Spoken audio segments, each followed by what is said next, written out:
잡고 정면 돌파한다. 이제 웃음밖에 안 나오네.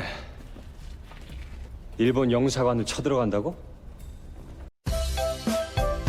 Korea Selatan emang jago nih ngeluar film-film action yang keren-keren. Termasuk film yang rilis pada tahun 2022 ini, menceritakan tentang seorang jaksa dan agen rahasia yang mengungkapkan korupsi terbesar di dunia. Inilah dia, Yaksa Ruthless Operation.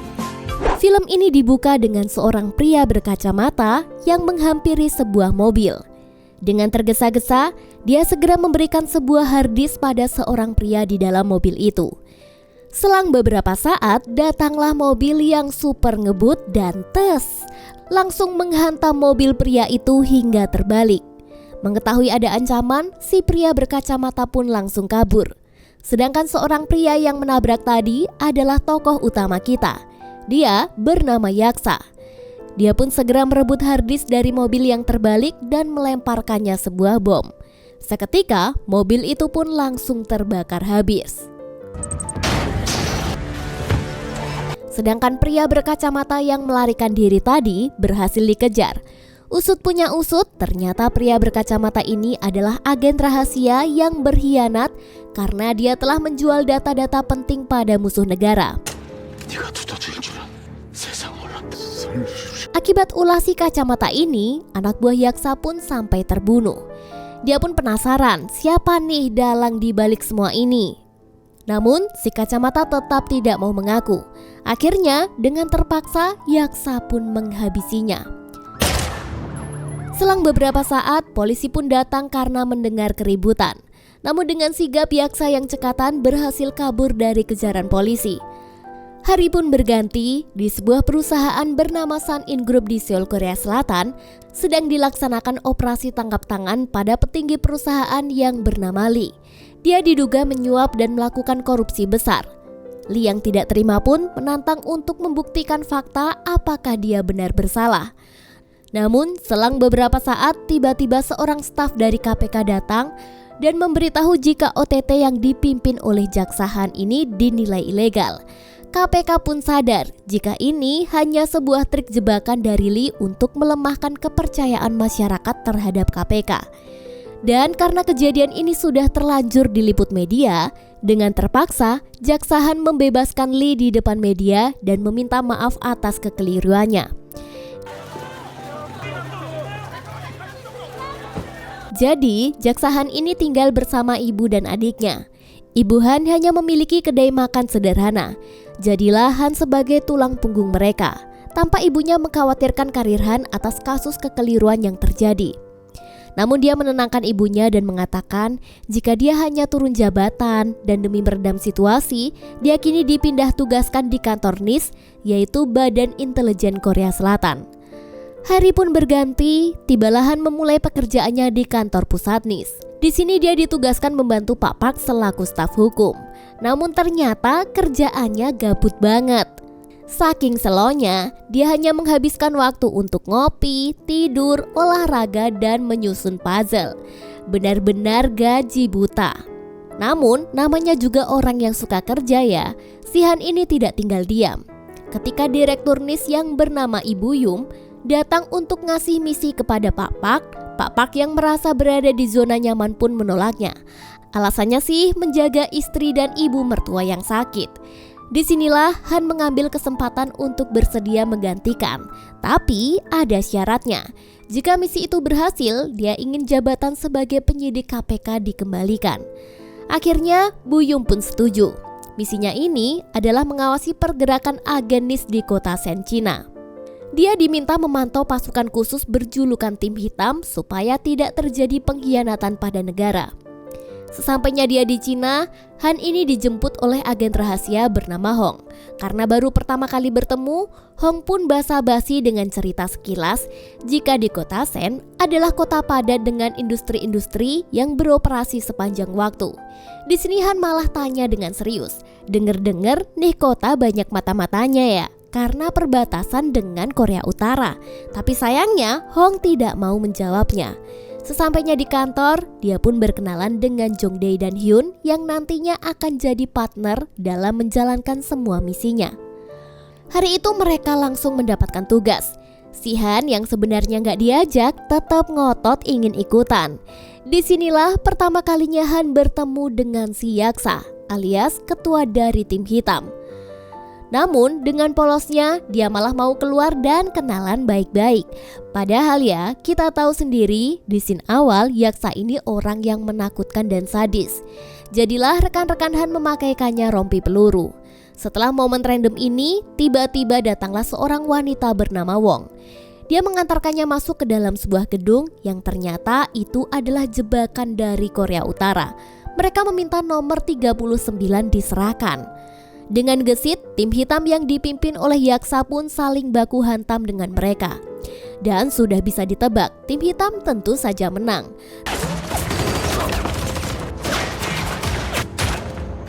정지.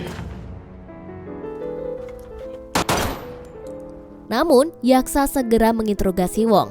Siapa sih dalang di balik semua ini? Namun, meski dalam kondisi ketakutan, Wong tetap tidak mau mengaku. Dia hanya dijadikan alat untuk menjebak tim hitam diumpankan supaya bisa bertemu dengan penyusup Korea Utara. Tapi di momen-momen yang menegangkan ini, si Han justru malah berisik dan kepo-kepo. 당신 뭔데 함부로 사람을 그렇게? Alhasil dia pun dibuat pingsan dan sengaja ditidurkan bersama PSK. Selain itu, dia juga diberi narkoba yang berserakan di lantai. Selang beberapa saat terdengar keributan di luar kamar. Ternyata itu adalah polisi yang sedang berpatroli. Han pun segera melarikan diri dengan keluar lewat jendela dan melompat dari atas gedung. Ternyata itu adalah ujian dari rekan-rekannya untuk menguji ketangkasan Han.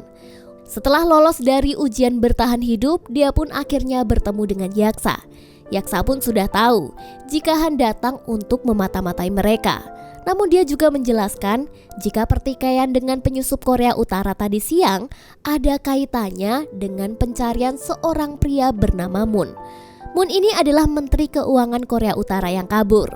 Nah, karena Yaksa dan tim hitam sempat ikut membantu melindunginya, mereka pun kini jadi terseret masalah nih. Sedangkan si Moon malah kabur entah kemana. Lalu tiba-tiba salah satu anggota tim hitam datang karena mendapatkan informasi baru jika Wong yang menjebak mereka atas suruhan dari agen rahasia Jepang. Dan kini mereka sedang menculik seorang gadis yang ada kaitannya dengan Moon. Wah, makin runyam ya masalahnya. Si gadis ini diculik dan disembunyikan di sebuah gedung Daiji Elektronik. Kita beralih ke Yaksa. Dia ini memiliki teman tapi mesra yang bernama Rin. Nah, Rin ini diminta untuk melacak keberadaan Moon dengan imbalan harddisk yang berisi dokumen-dokumen rahasia negara. Sedangkan di tempat lain, tim hitam menyamar menjadi tukang servis agar bisa masuk ke dalam gedung Daiji Elektronik. Padahal ya, gedung ini adalah markas agen rahasia Jepang. Dan karena para penyusup dari Korea Utara mainnya kurang cantik, mereka pun justru malah terjebak di sana. Mereka mengira Moon sedang ditawan. Alhasil, mereka semua pun dibantai habis-habisan. 은병이 지금 어디 있니? 얘기요, 와기마이 되겠어요. Lalu, kini muncullah pemimpin agen rahasia dari Jepang. Dia bernama Ozawa. Dengan santuy dia masih makan-makan bersama para koleganya. Setelah beberapa saat, datanglah Yaksa dan Han.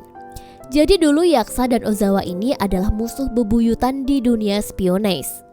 Dengan penuh emosi, Yaksa ingin menantang pertempuran karena jebakan yang dibuat agen rahasia Jepang. Di saat emosi mereka sama-sama memuncak, tiba-tiba Ozawa diberitahu jika gadis yang mereka culik telah berhasil diselamatkan. Tentu saja itu berkat anggota tim hitam yang tadi menyamar sebagai tukang servis. Di saat yang sama, Yaksa dibantu Han berhasil mengalahkan anak buah dari agen rahasia Jepang. Mereka lalu kembali ke markas dan langsung menginterogasi si gadis itu.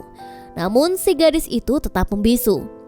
Yaksa yang jengkel lalu menggunakan kekerasan, sedangkan Han yang melihatnya malah tidak tega dan berusaha melerainya. Namun Han langsung mendapatkan pukulan keras di perutnya. 죽고 싶나? Si Yaksa yang gemes karena tidak mendapatkan informasi apa-apa lalu pergi menemui Rin untuk mencari ketenangan. Biasalah, usai bermantap-mantap mereka pun mengobrol. Di sini terungkaplah bahwa si gadis tadi bernama Yujon dan dia adalah anak dari Moon, si Menteri Keuangan Korea Utara yang selama ini mereka cari-cari. Pantas saja tidak mau ngomong ya, orang bapaknya jadi buronan mereka. Akhirnya tim hitam memaksa menggali informasi dari Yujon. Tapi semakin tidak mau bicara, justru Yujon semakin disiksa. Sedangkan Han yang melihat wanita itu disiksa pun tidak tega. Dia berusaha menyelamatkannya dan menghajar satu persatu tim hitam.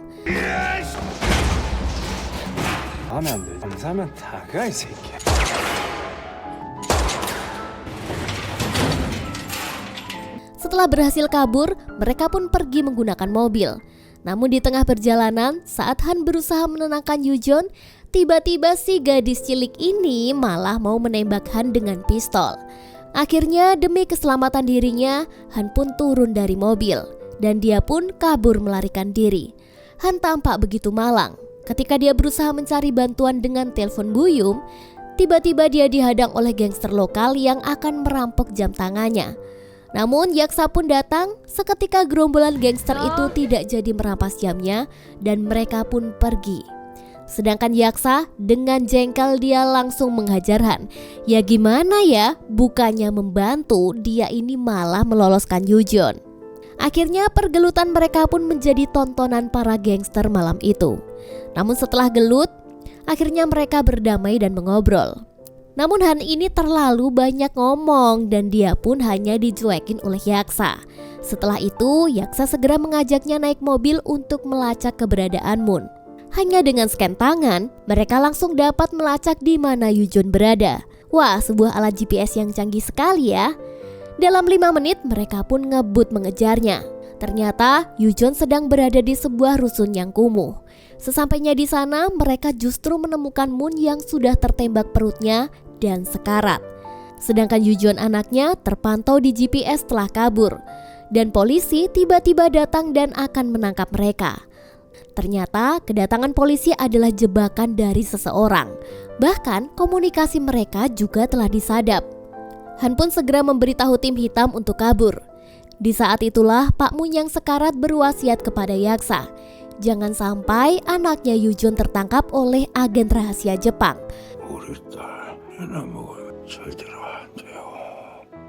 Karena semua petunjuk dari teka-teki kasus ini dipegang olehnya.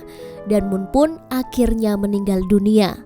Setelah berhasil kabur dari kejaran polisi, mereka diberitahu jika markas mereka digeledah. Dan itu sangat berbahaya bagi keselamatan tim hitam.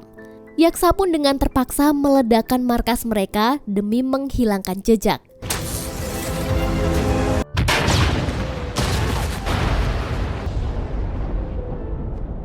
Ternyata semua jebakan ini adalah skenario dari Ozawa yang begitu rapi. Dan Ozawa sengaja menjebak Yaksa agar dia jadi buronan atas meninggalnya Moon. Sedangkan kondisi di Seoul, Korea Selatan, Direktorium akan menjemput Han dan melindunginya dari kasus-kasus berbahaya ini.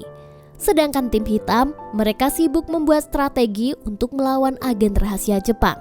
Di sini Han tampak tertawa karena itu sangatlah mustahil. Bagaimana bisa menang jika kini jumlah personil mereka hanya 6 orang. Namun Yaksa tidak punya pilihan lain.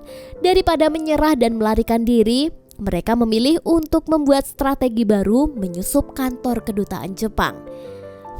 Di sisi lain si gadis Yujon ternyata kembali tertangkap oleh Jepang. Dia pun disiksa dengan suara yang menyakitkan telinga. Namun Yujon tetap kekeh tidak mau buka suara. Sedangkan tim hitam memulai aksinya dan berbagi tugas. Si Hong diminta mengulur waktu Buyum biar gak ikut campur dulu. Dan satu orang mengalihkan penjaga dengan menggembar-gemborkan motor di depan pintu gerbang. Satu orang lagi melepaskan drone berisi ratusan tikus yang nantinya akan mengacaukan pegawai kedutaan Jepang. Dan benar saja, kedatangan tikus-tikus itu membuat seisi kantor geger. Salah satu staf di sana pun segera mencari petugas pembasmi tikus.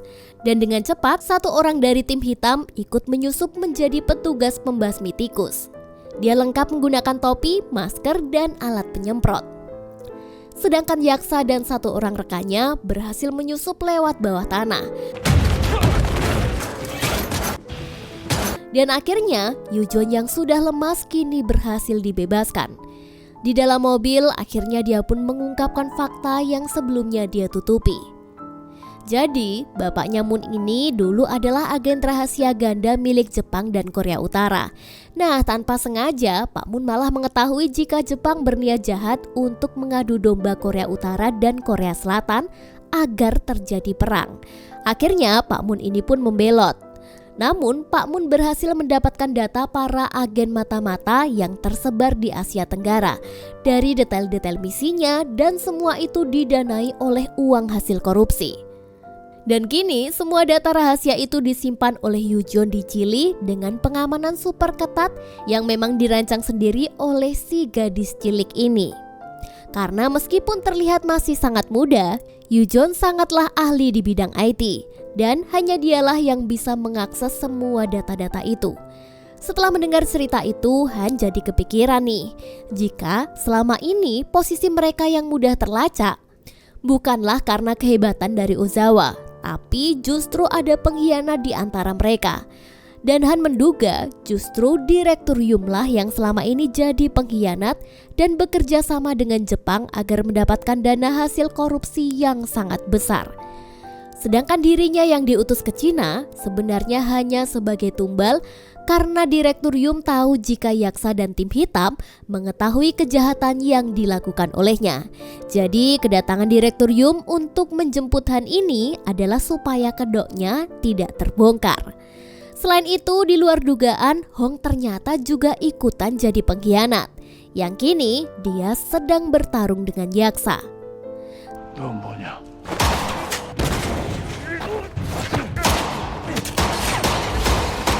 Sayangnya kali ini Yaksa justru kalah dan terluka parah.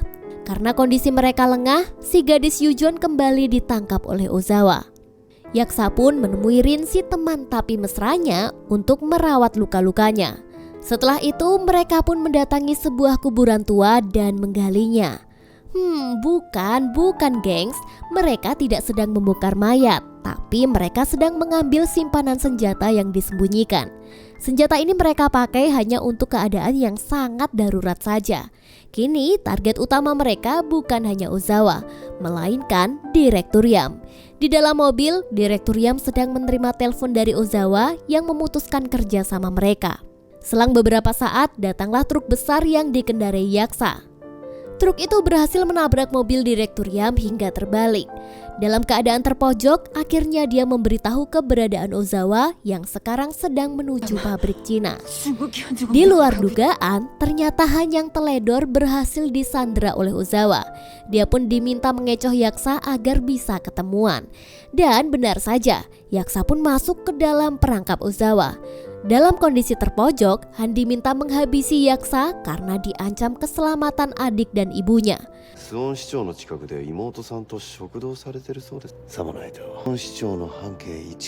Namun tenang saja, Yaksa ini ternyata pura-pura mati. Dan dia pun masih hidup karena selama ini dia berjaga-jaga menggunakan rompi peluru karena dia yakin hal ini pasti bakal terjadi. Karena mengira Yaksa sudah mati, Ozawa pun menggiring Yujon dan Han ke dalam pabrik. Di sana Ozawa berusaha menghapus semua daftar agen rahasia. Belum sempat melakukannya, ternyata Yaksa berhasil masuk dan menyelamatkan mereka. Namun Yaksa memilih tinggal di sana karena rasa dendamnya kepada Ozawa. Dalam kondisi genting dan pabrik mulai terbakar habis, mereka masih terlibat dalam baku hantam.